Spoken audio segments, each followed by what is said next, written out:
Hi guys, and welcome back to another All Heart video. Today I wanted to take the time to show you how I have set up my son's shelf work. I know that in the past I have shown you the activities that I have for my daughter. My daughter is 2 years old and my son is 5. I know that on YouTube you're going to find a lot of different videos on how to set up toddler Montessori inspired activities, but there aren't a lot of videos for children that are older than a toddler. So I wanted to take the time to do that today. I also wanted to show you exactly how I displayed a lot of his activities and his current interests. So with that, let's go ahead and get started on this video. So this is my son's shelf behind me. I just wheeled it out. I love these types of shelves, especially the ones that have the wheels on them, because I can wheel them in and out whenever I need to, especially if I need to grab something from behind. And also if my son wants to move it to the side, then it's very easy for him to do that. So I'm gonna go ahead and show you the entire setup first, and then I will go ahead and break down each activity individually, and that way you can get a little bit more information of what each individual activity does. So this is how I have set up my son's different activities. Now I did kind of compartmentalize specific activities into their individual cubbies.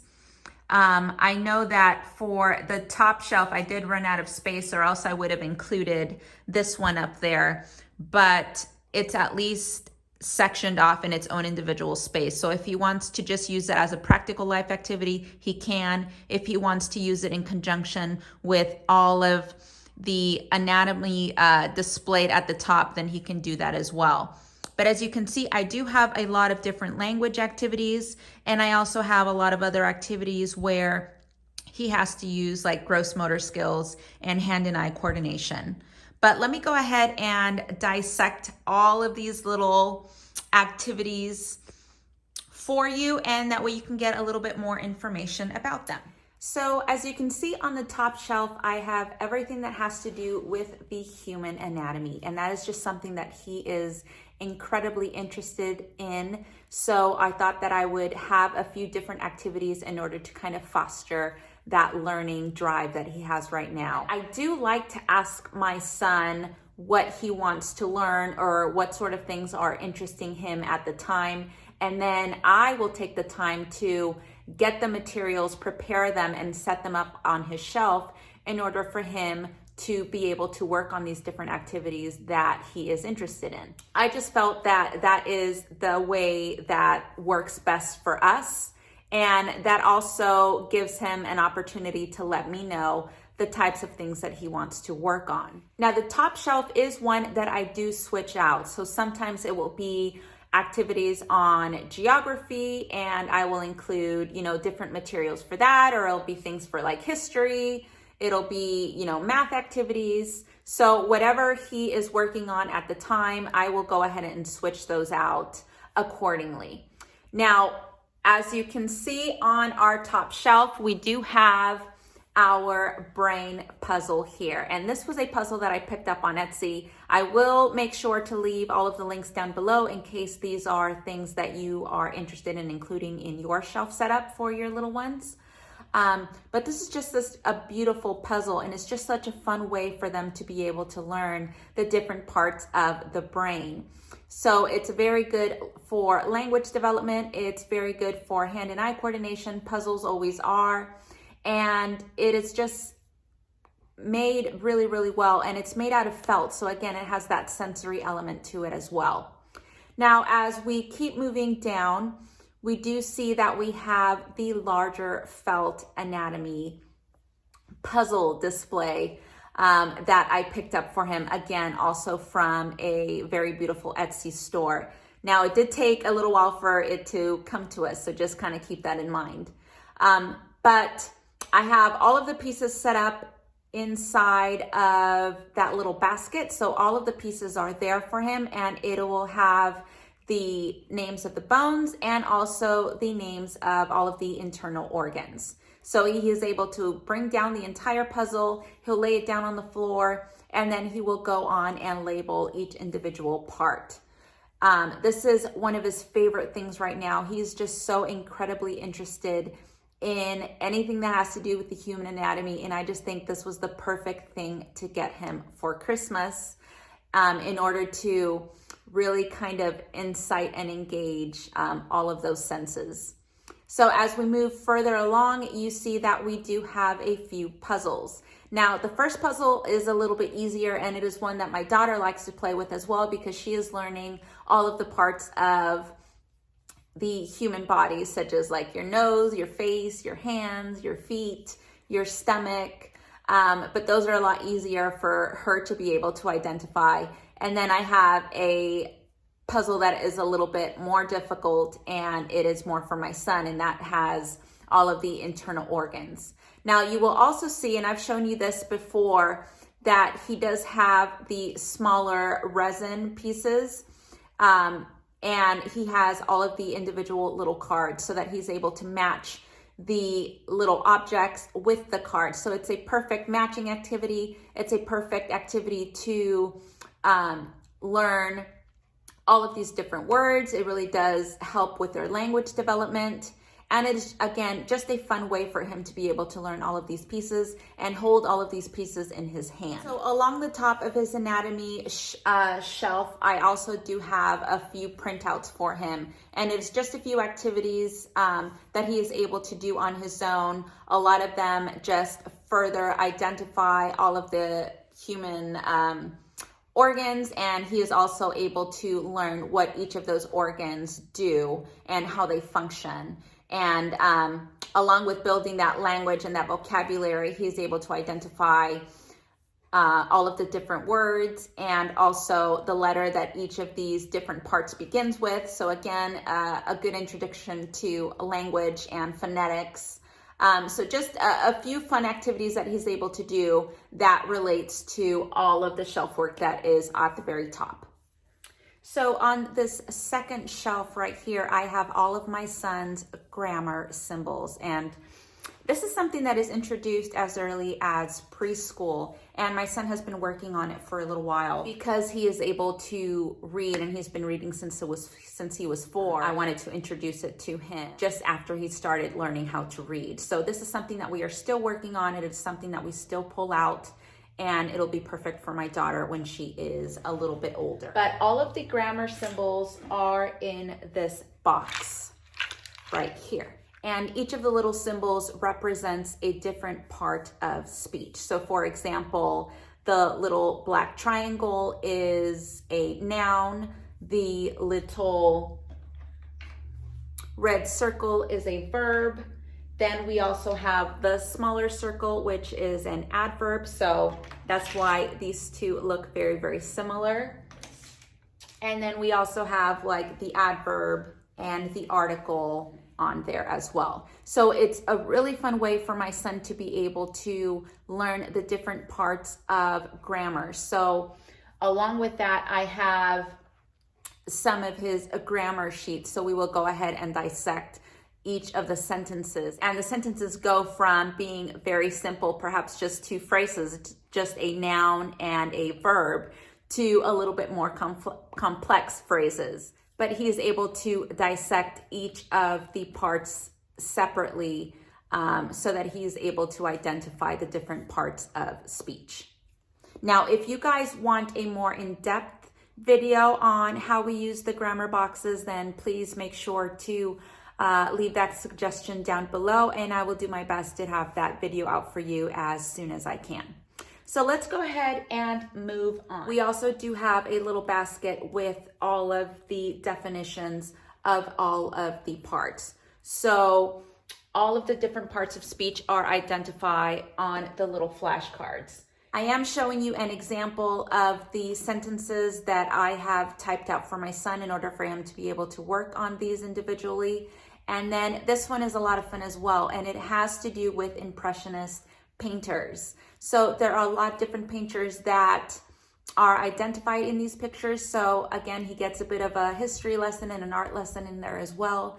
And then along with this, we also like to have an art activity. So I don't have his art activities set out on this shelf because I have a whole other section where all of his art activities are, and he's able to kind of pick and choose what he wants to work on.